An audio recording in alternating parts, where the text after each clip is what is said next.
Welcome back to Chapter 1, Introduction to Illustrator.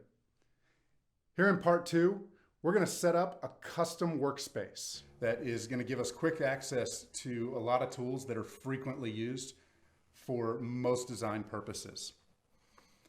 And to do that, you can do it right from this Essentials workspace tab. There's a bunch of other options here based on different types of work that's being done.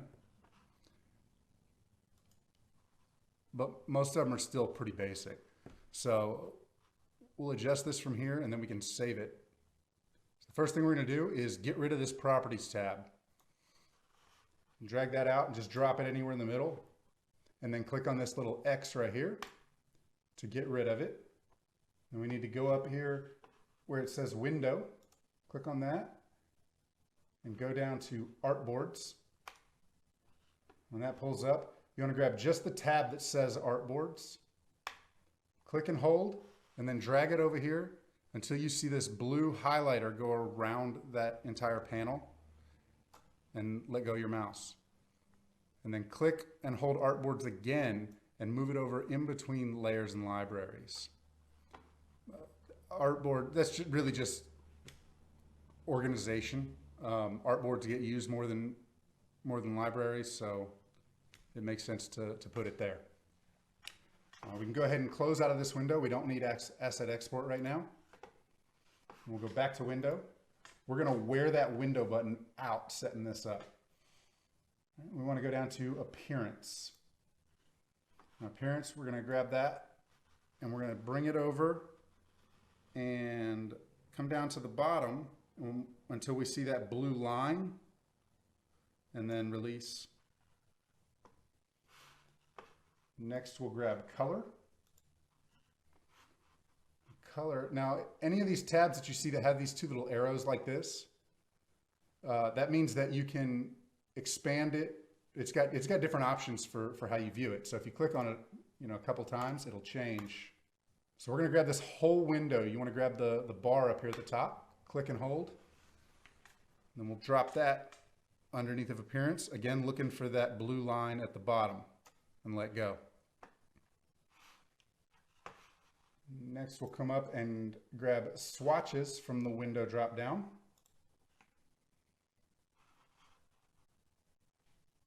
And we're going to grab the swatches tab only, drag that over and put it into that color panel.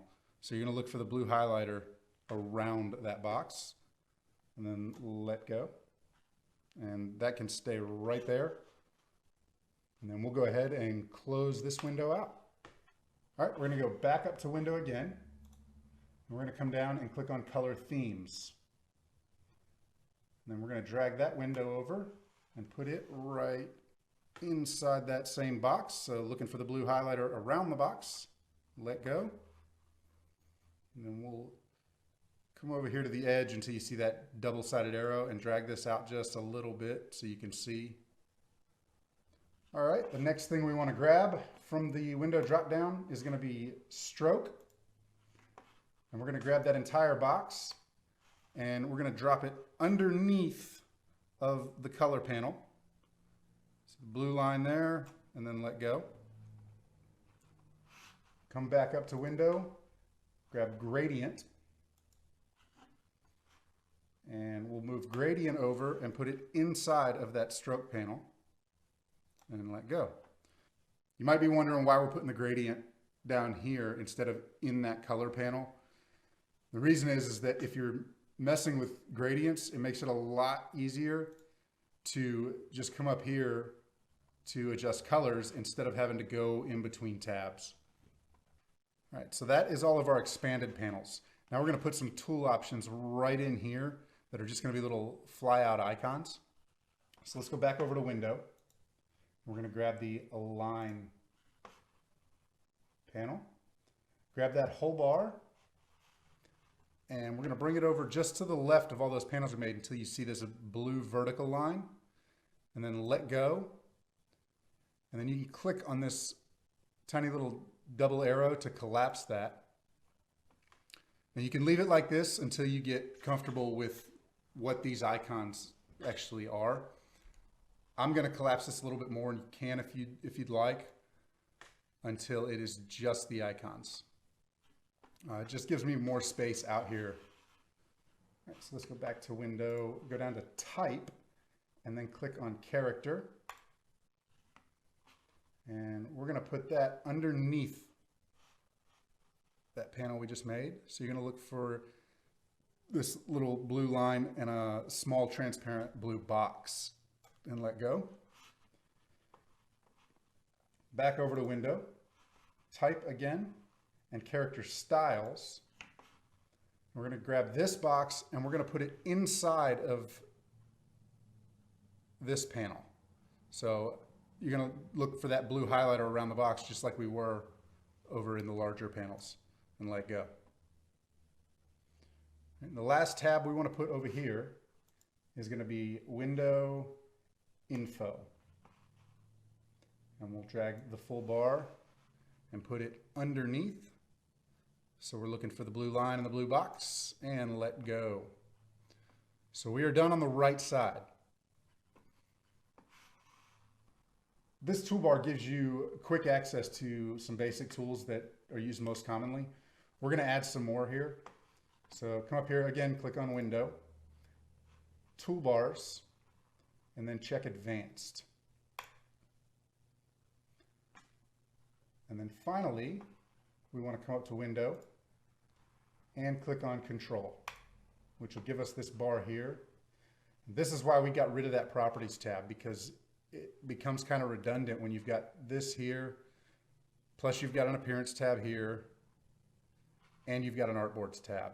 And that was really all the stuff that was in that Properties panel. So it's kind of a waste to be there, and you don't want to get too cluttered with stuff you're never going to use. So we're going to save this, click on this little drop down that says Essentials, and then come down to New Workspace. And we're going to call this Tutorial Workspace. You can call yours whatever you want. For instance, the John C. Reilly looking guy made me do this. I'm not going to have that on mine, but feel free to be creative. I'm going to go back to the Tutorial Workspace. Once you've got your name in there, go ahead and click OK. And this is what Illustrator will default to from now on when you open up the program. If you have any questions about the content we covered here, feel free to leave a comment below, and I'll be sure to address it as soon as possible.